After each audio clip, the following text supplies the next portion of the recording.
الله الرحمن الرحيم الحمد لله رب العالمين والصلاة والسلام على أشرف الأنبياء والمرسلين وعلى آله وصحبه أجمعين وبعد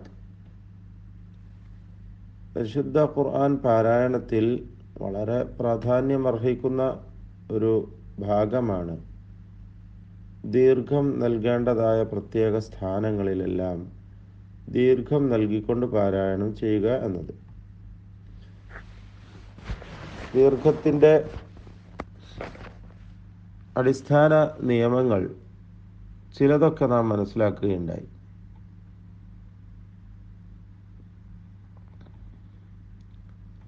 അതിൽ നാം അവസാനമായി പറഞ്ഞു വെച്ചതാണ് പരിശുദ്ധ ഖുർആനിലെ ദീർഘങ്ങളുടെ ഇനങ്ങൾ. അടിസ്ഥാനമായി 2 ഇനങ്ങളാണ്, അസ്ലി, ഫറഈ. അസ്ലിയാണ് തബീഈ, സാമാന്യ ദീർഘം എന്ന് മലയാളത്തിൽ അതിന് അർത്ഥം കൽപ്പിക്കാം. ഫറഈ എന്ന് പറഞ്ഞാൽ അതിൽ നിന്നും ശാഖകളായി ഉണ്ടാകുന്ന മറ്റു ദീർഘങ്ങളാണ്. അത് ഹംസ കാരണമായുള്ളവയുണ്ട്, സുക്കൂൻ കാരണമായുള്ളവയുണ്ട്. ഇതൊക്കെ നമ്മൾ കഴിഞ്ഞ ക്ലാസ്സിൽ മനസ്സിലാക്കി കഴിഞ്ഞു. ഇനി നമ്മൾ പ്രധാനമായി അറിയേണ്ട ചില വളരെ പ്രാഥമികമായ അടിസ്ഥാനപരമായ ചില കാര്യങ്ങൾ. ഒന്നാമതായി, ദീർഘങ്ങളുടെ സമയപരിധി, അതിൻ്റെ കാലം, അതിൻ്റെ സമയം, അത് നമ്മൾ മനസ്സിലാക്കുമ്പോൾ ആദ്യം തന്നെ അറിയേണ്ട ഒരു കാര്യമാണ് ഹറക എന്ന് പറഞ്ഞാൽ എന്താണ്. ഹറക്കത്ത് എന്ന് പറഞ്ഞാൽ ഹിയൽ ഫത്രത്തു الزمنية اللازمة للنطق بحرف متحرك مفتوح أو مضموم أو مكسور. ഫത്ഹ നൽകപ്പെട്ടതോ ദ്വമ്മ നൽകപ്പെട്ടതോ കസ്റ നൽകപ്പെട്ടതോ ആയതായ ഒരക്ഷരത്തെ ഉച്ചരിക്കുവാൻ അനിവാര്യമായി എടുക്കുന്നതായ അടിസ്ഥാനമായ ആ കാലയളവ്, ആ സമയം, അതാണ് ഹറക്കത്ത്. ഉദാഹരണമായി, ഖാഫിന് ഫത്ഹ കൊടുത്താൽ ഖ എന്ന് പറഞ്ഞാൽ അവിടെ ഹറക്കത്തായി. ഹറക്കത്ത് ചലനം എന്നാണ് ഭാഷയിൽ അതിൻ്റെ അർത്ഥം വരുന്നത്. ഖ, ഇവിടെ ശബ്ദത്തിന് ഒരു ചലനം ഉണ്ടായതുകൊണ്ടാണ് ഹറക്കത്ത് എന്ന് പേര് കൊടുത്തത്. ഖ. ഇത് ഖ എന്നോ ഖ എന്ന് പെട്ടെന്ന് ഒരു സുക്കൂന് പോലെയോ മതിയാവുകയില്ല. ഖ. അതുപോലെ ഖു, ഖി, ഇതാണ് ഹറക്കത്ത്. ഇവിടെ ദീർഘങ്ങളെ കുറിച്ച് നമ്മൾ മനസ്സിലാക്കുമ്പോൾ പാരായണ ശാസ്ത്ര പണ്ഡിതന്മാർക്ക് ദീർഘങ്ങളുടെ പരിധി നിർണയിച്ചതിൽ 5 മാനദണ്ഡങ്ങളാണുള്ളത്. ഒന്ന് അൽ ഖസ്ർ, നമ്മൾ പ്രത്യേകം നോട്ട് ചെയ്യാം. ഒന്നാമത്തേത് അൽ ഖസ്ർ, ഹുവൽ മദ്ദു ബിമിഖ്ദാരി ഹറകതൈനി കത്തബീഈ. ഖസ്ർ എന്ന് പറഞ്ഞാൽ ഭാഷയിൽ അതിൻ്റെ അർത്ഥം എന്താ? ചുരുക്കുക എന്നാണ്. തൂലിൻ്റെ നേർ വിപരീതം. തവീൽ എന്ന് പറഞ്ഞാൽ ദീർഘമുള്ളത്, നീണ്ടത്. ഖസീർ അതിൻ്റെ നേർ വിപരീതമാണ്, കുറിയത് അല്ലെങ്കിൽ നീളമില്ലാത്തത്. തവീലിൻ്റെ വിപരീതമാണ് ഖസീർ ഭാഷയിൽ അർത്ഥം, പ്രയോഗം. പക്ഷേ സാങ്കേതികമായി തജ്വീദിലും ഇൽമുൽ ഖിറാഅത്തിലും ഖസ്ർ എന്ന് പറയുമ്പോൾ ഉദ്ദേശിക്കുന്നത് എന്താ? അൽ മദ്ദു ബിമിഖ്ദാരി ഹറകതൈനി, 2 ഹറക്കത്തിൻ്റെ അളവിൽ ദീർഘം നൽകി മതിയാക്കുക, ഒതുക്കുക. അതാണ് ഖസ്ർ കൊണ്ട് ഉദ്ദേശിക്കുന്നത്.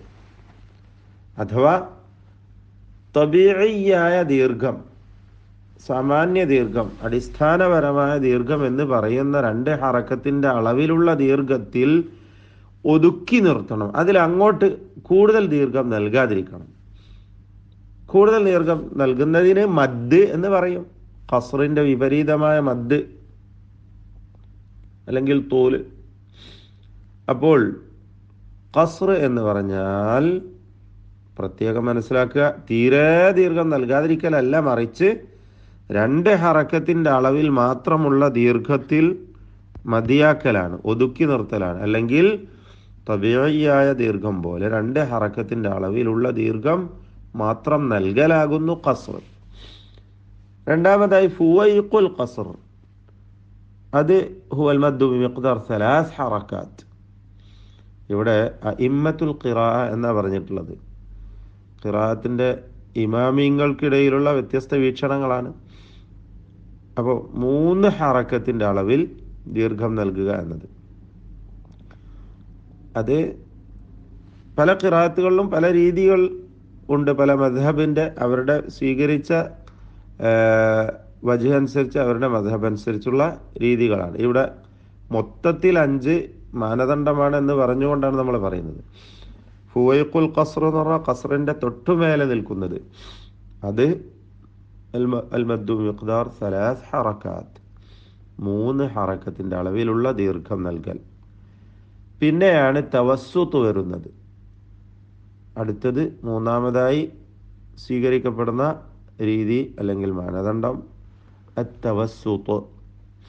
അതെന്താ? ഹുവൽ മദ്ദു ബിമിഖ്ദാരി 4 ഹറക്കാത്ത്, 4 ഹറക്കത്തിൻ്റെ അളവിൽ ദീർഘം നൽകുക എന്നതാണ് തവസ്സുത്ത്. എന്ന് വെച്ചാൽ ളിഅഫു തബീഇ, തബീഇയായ 2 ഹറക്കത്തിൻ്റെ അളവിലുള്ള ദീർഘത്തിൻ്റെ ഇരട്ടി. ഒരലിഫ് എന്ന് പറഞ്ഞാൽ അത് തബീഇയാണ്. ചിലപ്പോൾ 2 അലിഫ് എന്നൊക്കെ പറയും, അങ്ങനെയും ചിലർ പ്രയോഗിക്കാറുണ്ട്. 2 അലിഫിൻ്റെ ഖദർ എന്നൊക്കെ പറയാറുണ്ട്. എന്തായാലും ഇവിടെ ഉദ്ദേശിക്കുന്നത് 4 ഹറക്കത്തിൻ്റെ അളവ്. മലയാള ഭാഷയിൽ പറഞ്ഞാൽ 4 മാത്ര നൽകുക. ഒരു ഹറക്കത്തിൻ്റെ ഉച്ചാരണത്തിനുള്ള സമയം, അതിനാണല്ലോ മാത്ര എന്ന് പറയാം. അപ്പം ഇവിടെ 4 ഹറക്കത്തിൻ്റെ അളവ് എന്ന് പറഞ്ഞാൽ 4 മാത്ര ദീർഘം നൽകുക. അത്രയും ദീർഘത്തിൽ കൃത്യമായി ദീർഘത്തെ ഒതുക്കുന്നതിനാണ്, അല്ലെങ്കിൽ അത്ര മാത്രം 4 ഹറക്കത്തിൻ്റെ അളവിൽ മാത്രം നൽകുന്നതിനാണ് തവസ്സുത്ത് അഥവാ മധ്യ നിലവാരം സ്വീകരിക്കുക, അല്ലെങ്കിൽ മിതത്വം സ്വീകരിക്കുക. തവസ്സുത്ത് മിതത്വം സ്വീകരിക്കുക എന്നതുകൊണ്ട് ഉദ്ദേശിക്കുന്നത്. അടുത്തതായി ഫുവൈഖു തവസ്സുത്ത്, തവസ്സുത്തിൻ്റെ തൊട്ടുമേലെ നിൽക്കുന്നത് ഹുവൽ മദ്ദു ബിമിഖ്ദാർ 5 ഹറക്കാത്ത്, 5 ഹറക്കത്തിൻ്റെ അളവിൽ ദീർഘം നൽകുക. അഞ്ചാമത്തെ മാനദണ്ഡം അത്തൂൽ, ദൈർഘ്യം. അതോട് ഉദ്ദേശിക്കുന്നത് എന്താണ്? അല്ലെങ്കിൽ ഇഷ്ബാ എന്നും പറയും. അത് അൽ മദ്ദു ബിമിഖ്ദാരി 6 ഹറക്കാത്ത്, 6 ഹറക്കത്തിൻ്റെ അളവിൽ ദീർഘം നൽകുക. 3 അദ്ആഫി തബീഇ, തബീഇയായ ദീർഘത്തിൻ്റെ 3 ഇരട്ടി എന്നർത്ഥം. അപ്പം ഇത്രയും ദീർഘം നൽകുന്നതിനാണ് തൂൽ അല്ലെങ്കിൽ ഇഷ്ബാ എന്നൊക്കെ പേര് പറയുക.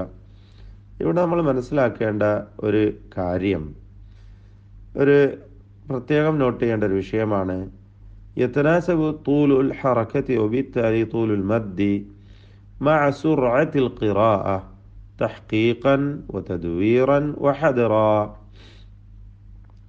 തഹ്ഖീഖ്, തദ്വീർ, ഹദ്ർ എന്നൊക്കെ ഖിറാഅത്തുകളെ പല വിഭാഗങ്ങളായി തിരിച്ചിട്ടുണ്ട്. 3 വിഭാഗങ്ങൾ, 3 ഐറ്റംസ്. തഹ്ഖീഖ് എന്ന് പറഞ്ഞാൽ വളരെ സ്ലോയിൽ ഇങ്ങനെ ഓതുന്ന രീതിയാണ്. തദ്വീർ, അതിലും അല്പം വേഗതയിൽ ഓതുക. ഹദ്ർ എന്ന് പറഞ്ഞാൽ വളരെ വേഗത്തിൽ ഓതുക. അപ്പം ഈ ഓതാൻ സ്വീകരിക്കുന്നതായ ഈ രീതിയെ അവലംബിച്ചുകൊണ്ട്, അല്ലെങ്കിൽ അതിനെ അടിസ്ഥാനപ്പെടുത്തിക്കൊണ്ടാണ് ഒരു ഹറക്കത്തിൻ്റെ അളവോ ദൈർഘ്യത്തിൻ്റെ അളവോ മനസ്സിലാക്കേണ്ടത്. എന്ന് വെച്ചാൽ 4 ഹറക്കത്ത് എന്ന് പറയുക, അത് തഹ്ഖീഖിൽ അത്വലു മിൻ 4 ഹറക്കാത്തിൻ ഫി തദ്വീർ, തദ്വീർ എന്ന ശൈലി അനുസരിച്ച് ഓതുന്നതിനേക്കാളും ദീർഘമുള്ളതായിരിക്കും തഹ്ഖീഖിൽ 4 ഹറക്കത്ത്. അതേപോലെ أربع حركات في التدوير هي أطول من 4 حركات في الحدر. ഹദർ എന്ന വേഗത്തിൽ ഓതുന്ന രീതി അനുസരിച്ച് ഉള്ള 4 ഹറക്കത്തിനേക്കാളും ദൈർഘ്യമുള്ളതായിരിക്കും തദ്വീറിലുള്ള 4 ഹറക്കത്ത്. മറ്റൊരു രീതിയിൽ നമുക്ക് ഇങ്ങനെ മനസ്സിലാക്കാം. ഈ ചിത്രത്തിൽ നിങ്ങൾ കാണുന്നത് പോലെ 4 ഹറക്കത്തിനെ 4 കഷ്ണമാക്കുമ്പോൾ, 4 ഭാഗമാക്കി ഇങ്ങനെ മനസ്സിലാക്കുമ്പോൾ തഹ്ഖീഖിൽ അല്പം നീട്ടിക്കൊണ്ട്, എന്നാൽ അത്ര തന്നെ ദൈർഘ്യമില്ലാതെ തദ്വീറിൽ, എന്നാൽ അത്രയും ദൈർഘ്യമില്ലാതെ ഹദർ.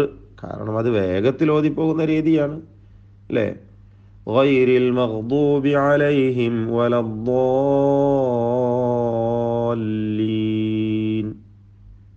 അപ്പം അവിടെ 6 ഹറക്കത്ത്, ഹദറിൻ്റെ 6 ഹറക്കത്താണ് കൊടുത്തിട്ടുള്ളത്. എന്നാൽ അല്പം കൂടി സാവധാനത്തിൽ ഓതുന്ന തദ്വീറിലാണെങ്കിലോ അപ്പോൾ കുറച്ചും കൂടി ദീർഘം കൂടുതലുണ്ടാകും.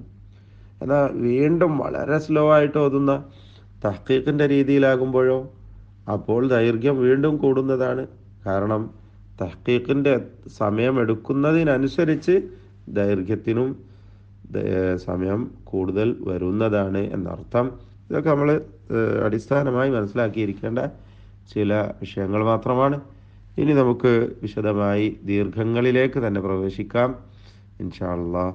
അടുത്ത സന്ദർഭത്തിൽ ദീർഘങ്ങളെക്കുറിച്ച് വ്യക്തമായി മനസ്സിലാക്കാം. ഓരോന്നും വേറെ വേറെ ഉദാഹരണ സഹിതം നമുക്ക് മനസ്സിലാക്കാം ബിഇദ്നില്ലാഹി തആല.